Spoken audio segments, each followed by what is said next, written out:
I am quitting social media. क्यों कोई रिश्तेदार मेरे घर नहीं आता? क्यों मैं लोगों से नहीं मिलती? मेरी जिंदगी में कोई और है भी या नहीं? इतने पैसे कहाँ से आते हैं? बच्चों के नाम से कितना पैसा कमाओगे? बच्चों को दिखा दिखा के करोड़ों छाप लिए। इतने अमीर हो फिर भी ऑटो में क्यों ट्रैवल करते हो? मुझे तो इसके बाल नकली लगते हैं। इसकी सारी वीडियोस फेक होती हैं। हद होती है शो ऑफ की। आपके तीखे सवाल और मेरे सरल जवाब। कितने भी तीखे तीखे बाढ़ फेंक लो वहां से, मैं कभी भी आपके कमेंट से ऑफेंड नहीं होती, बल्कि इस तरीके की क्वेश्चन आंसर वीडियो बनाने में मुझे तो बहुत मजा आता है। मतलब हर बार इन्फॉर्मेशन और एजुकेशनल कंटेंट देती रहती हूँ, लेकिन कभी कभार इस तरीके से जब आराम से बैठ करके आप लोगों से बात करती हूँ और आपके सारे सवालों के जवाब देती हूँ, तो इससे मेरी और आपकी बॉन्डिंग मुझे लगता है और स्ट्रांग हो जाती है। आप मुझे और करीब से जान पाते हो और मैं आपको डिटेल में अपने बारे में सब कुछ और समझा पाती हूँ। अब देखो ना, इतने टाइम से हम व्लॉग्स उतने डाल नहीं पा रहे हैं, तो आपको मेरी पर्सनल लाइफ का अपडेट मिल नहीं पाता है, तो सोचा इस वीडियो के माध्यम से मैं वो सब बता दूंगी। एंड हो सकता है ये मेरी यूट्यूब पे या सोशल मीडिया पे लास्ट वीडियो होगी भी या नहीं, इसके बारे में आपको वीडियो को एंड तक पता चलेगा। वेलकम बैक, आप देख रहे हैं बी नेचुरल। मैं हूँ रेखा। होने वाला है जूसी स्पाइसी गॉसिप करने वाली वीडियो। सो आराम से बैठ जाओ, खाना वाना लेकर के बैठो, खाते टाइम मेरी वीडियो देखा करो। आपको बार बार से स्क्रॉल या स्किप कुछ करने की जरूरत नहीं पड़ेगी। अपने फोन को स्टैंड में डालो, खाना लो, बैठ के खाओ और मेरी वीडियो देखो। चलो without further ado let's get started. सीधा मुद्दे की बात करती हूँ। यार इस बार की दिवाली बहुत ही ज्यादा घटिया और अब तक की सबसे ज्यादा वर्स्ट दिवाली थी। मैंने कभी नहीं सोचा था कि हमारे इस प्यारे से नए घर में दिवाली ऐसी जाएगी। देखो अभी जस्ट इस घर का रेनोवेशन कंप्लीट हुआ था, हम रहने आए थे और ये पहली दिवाली होने वाली थी, तो मन में बहुत सारे प्लान्स थे कि यहाँ दिए लगाएंगे, घर को ऐसे सजाएंगे, खुशियां मनाएंगे और बहुत कुछ करेंगे। लेकिन यार मेरा बच्चा बीमार पड़ गया। शौर्यवीर की तबीयत बहुत ज्यादा खराब हो गई थी और दिवाली के 1 या 2 दिन पहले से ही वो बीमार पड़ गया था। एंड पूरे 1 हफ्ता वो बीमार रहा। पता है क्या, उसको बुखार आता, एकदम हाई फीवर चढ़ जाता और उसके बाद हम उसको दवाई देते तो 2-3 घंटे बाद वो बुखार कम हो जाता। और जब वो बीमार पड़ा था उन दिनों प्रिंस मेरे साथ नहीं थे यहाँ पे, क्योंकि वो दिल्ली गए हुए थे। तो आप लोगों को भी पता नहीं चला क्योंकि मैंने व्लॉग्स उतने बनाए नहीं और मैं अकेली थी। मैं बहुत परेशान हो गई, भाई क्या होगा। वो तो लकीली प्रिंस किसी भी तरीके से आ गए। दिवाली के जस्ट 1 रात पहले वो घर पे आए थे, तब भी शौर्यवीर बीमार था, तो हम लोग हॉस्पिटल गए। दिवाली इस बार 2 दिन की थी, है ना। आपने कब मनाया? दोनों दिन मनाया या 1 दिन मनाया? मैंने तो कुछ नहीं बनाया। दिन तो हॉस्पिटल में गया और रात हमारी बच्चे की देखभाल करने में गई और प्रेयर करने में कि वो जल्दी से ठीक हो जाए। दिवाली के दोनों दिन हम हॉस्पिटल के चक्कर ही काटते रह गए। इंडिया के मोस्टली हर घर में जो लोग भी दिवाली मनाते, कोने कोने में सफाइयां चल रही थी, सजावट का काम चल रहा था या लोग शॉपिंग कर रहे थे और हम हॉस्पिटल के चक्कर काट रहे थे, दवाइयां खरीद रहे थे और बच्चे की सेवा कर रहे थे कि ताकि वो जल्दी से ठीक हो जाए। और हमारे पूरे घर में मातम सा छाया हुआ था कि हंसी कैसे निकलेगी, खुशी कैसे मिलेगी, कोई भी त्योहार आ जाए, अगर बच्चा अपना सही नहीं रहता, उसकी तबीयत खराब होती है, तो फिर माँ बाप कभी खुश नहीं रहते हैं। तो हमारे लिए तो सबसे ज्यादा प्रायोरिटी हमारा बच्चा था। फिर भी कैसे तैसे दिवाली की पूजा हमने कंप्लीट की एंड हमने भगवान से बहुत रिक्वेस्ट की जल्दी से हमारे बच्चे को ठीक कर दो। दिवाली पूजा बहुत अच्छे से की, प्रिंस ने बहुत अच्छे से सब कुछ सजा दिया था, सारे घर में दिए उन्होंने लगाया, डेकोरेशन उन्होंने की। मैं एक दिया तक नहीं जला पाई। मैंने शॉर्ट में भी आप लोगों को एक्सप्लेन किया था, बट शॉर्ट में 1 मिनट में जल्दी जल्दी बोलना होता है, मुझे तो बड़ा आफत लगता है यार शॉर्ट बनाना। सब कुछ इतना कुछ मुझे आप लोगों से कहना होता है, इतनी सारी बातें करनी होती, 1 मिनट में कोई कैसे बोल दे। तो इसलिए मैंने सोचा लॉन्ग वीडियो में बैठ करके मैं आपको बताऊंगी, क्योंकि इस बीच मेरे साथ ये जो हुआ ना, मैंने बहुत कुछ सीखा है। तो अगर आपके साथ भी ऐसा हो, मेरी वाली गलती आप मत करना। पिछले 8 साल से यही तो करती आई हूँ। मेरे साथ जो गलत हुआ मैं उसके ऊपर वीडियो बनाती हूँ ताकि आपके साथ वो सेम चीज गलत ना हो। तो जब मेरा बच्चा बीमार पड़ा, मुझे कुछ समझ नहीं आता, इतना रो रहा था ना शौर्यवीर, चुप ही नहीं हो रहा था और वो ऐसे अपनी बॉडी फेंक फेंक के रो रहा था। देख करके सामने वाले को लगा कि इस बच्चे को क्या हुआ है, ऐसे क्यों रो रहा है। बुरी तरह से रो रहा था और इतना रोता हुआ मैंने कोई बच्चा नहीं देखा, मेरे घर में तो नहीं देखा और हमारा भी ऐसा कभी नहीं रोई थी। बहुत ही अजीब सा रोता था। हम तो इतने परेशान हो गए, क्या हो गया। फिर कुछ कमेंट्स भी ऐसे आ जाते हैं कि सोशल मीडिया पे बच्चों को दिखाते हो, इसलिए तुम्हारे बच्चे के साथ ऐसा हो गया, नजर लग गई है। नजर वजर भी हमने उतारी कई बार अपने बच्चे की। जो माँ बाप से जो बन पड़ता है वो करते हैं बच्चे को ठीक करने के लिए। सो जब डॉक्टर के पास गए तो उन्होंने बताया कि ये नॉर्मल है, बच्चा इस तरीके से रोए कि आपको भी लगे कि बच्चे को क्या हो गया, वो नॉर्मल है। क्योंकि आपका बच्चा बीमार हो रहा है तो हैवी दवाई दे रहे हैं, तो उसकी वजह से पेट में गैस बन रहा है, तो इसीलिए वो इतना ज्यादा क्रैंकी हो रहा है, क्राई कर रहा है। तो कॉलिक की मेडिसिन दी और वो देने के बाद उसको इतनी राहत मिलती थी वो रोना बंद कर देता था। प्लस उन्होंने बोला हींग को पानी में मिला करके नाभि के ऊपर लगाओ, नाभि के आसपास, तो उससे भी बच्चे को काफी आराम मिला। और ये चीज मुझे पता नहीं थी, और ये चीज मैंने बाद में मम्मी से फोन पे बात की ना कि मम्मी ऐसे प्रॉब्लम हो रही थी, मम्मी ने भी सेम सोल्यूशन दिया था। मैं पहले ही माँ को बता देती, बट माँ को बताने से पहले मैं हॉस्पिटल भाग गई। कभी कभी घरेलू नुस्खे बहुत काम आते हैं, एंड मैं तो हमेशा घरेलू नुस्खे ही करती हूँ। लेकिन पैनिक हो गई थी मैं उस टाइम, बहुत ज्यादा परेशान हो गई थी। एक तो ये था कि दिवाली का टाइम में पता नहीं हॉस्पिटल में कोई डॉक्टर मिलेगा भी नहीं मिलेगा, भाई सब दिवाली मना रहे, कौन मेरे बच्चे का इलाज करेगा, सब कैसे मैनेज करेंगे। बट हो गया,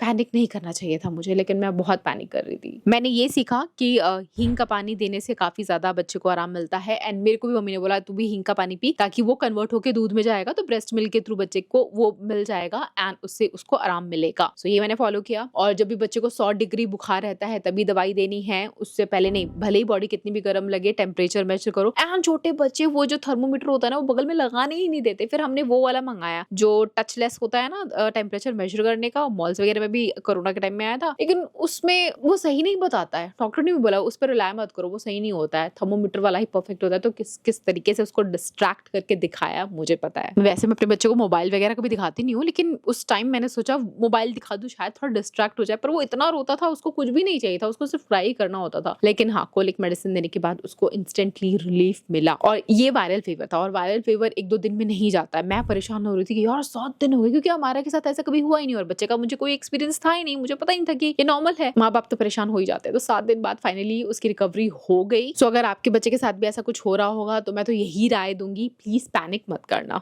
मेरी वाली गलती मत करना। और रही बात कि बच्चे को सोशल मीडिया पे दिखाने से नजर लग गई और उस वजह से ये हुआ, तो इसके लिए मुझे भी लग रहा था कहीं ना कहीं, मैं गिल्टी फील कर रही थी, कहीं ये रीजन तो नहीं, कहीं ये रीजन तो नहीं। लेकिन मॉम गिल्ट नहीं रखना चाहिए हमें माएँ कभी अपने बच्चे के साथ गलत नहीं करती हैं। क्योंकि ये मुझे कॉमेंट भी आया था, दीदी जो लोग भी आपको नेगेटिव बोल रहे हैं उनको हटाओ, आप एक बात बताओ, दिवाली के दिन और भी कितने सारे बच्चे बीमार पड़े थे, हॉस्पिटल गए थे, क्या उनकी माओ ने उनको सोशल मीडिया पे दिखाया था? नहीं ना। मौसम चेंज हो रहा है, वायरल फीवर होता है, बच्चे बीमार पड़ते हैं, दैट्स ओके। फिर मुझे एहसास हुआ, अरे हाँ यार, कितने लोगों के साथ, कितने बच्चों के साथ गलत हो जाता है, वो सोशल मीडिया पे नहीं होते हैं। तो बच्चे का बीमार पड़ना is not because of social media. But हाँ, कई लोग मानते हैं, बच्चे का चेहरा नहीं दिखाते हैं, उनका लाइफस्टाइल अलग होता है, वो नहीं करते। मैंने ये प्रोफेशन चुना है कि मुझे मेरी लाइफस्टाइल को सोशल मीडिया पे दिखाना है। ऑल्दो मैं एक व्लॉगर भी हूँ। एक्चुअली जब से शौर्यवीर पैदा हुआ है तब से ही मैंने व्लॉग्स बनाए ही नहीं है उतने, वो मुझे करना है, मैं टाइम नहीं निकाल पा रही, 2 बच्चों में अपने काम में इतने उलझ जाती हूँ, टाइम नहीं मिलता है। तो वो भी करूंगी। मुझे कमेंट आ रहे हैं आप लोग, दीदी व्लॉग बनाओ जल्दी, मुझे भी बनाना है यार। व्लॉग के थ्रू आप लोगों के साथ जो कनेक्शन बनता है ना, वो एकदम अनमोल, अनोखा और बहुत अच्छा होता है। बहुत अच्छा लगता है जब हम बाहर चलते हैं, आप लोग मिलते हो और बोलते हो, आपके व्लॉग देखते हैं। सो आई फील ब्लेस्ड। मतलब मुझे और मेरे बच्चों को बहुत सारा आशीर्वाद मिलता है। कुछ लोग हैं जो बुरी नजर मारते हैं, बुरा सोचते हैं, बद्दुआ देते हैं। लाखों लोग हमें प्यार करते हैं और भर भर के दुआएं देते हैं। अब मुझे बद्दुआ लगेगी या बुरी नजर लगेगी, ये मेरे ऊपर डिपेंड करता है कि मैं लूं क्या। अब 2 बुरी नजर मैं लूंगी ही नहीं, मैं आपकी दुआएं ही लेने वाली हूँ। So I am going to take it in positive way. जो लोग चाहते हैं मैं सोशल मीडिया क्विट कर दूं इस वजह से कि बच्चों को दिखाने से नजर लग गई, तो भाई मेरे इसी सवाल का जवाब दे दो। ये मैंने अपने शॉर्ट पे भी पूछा था, वहां कोई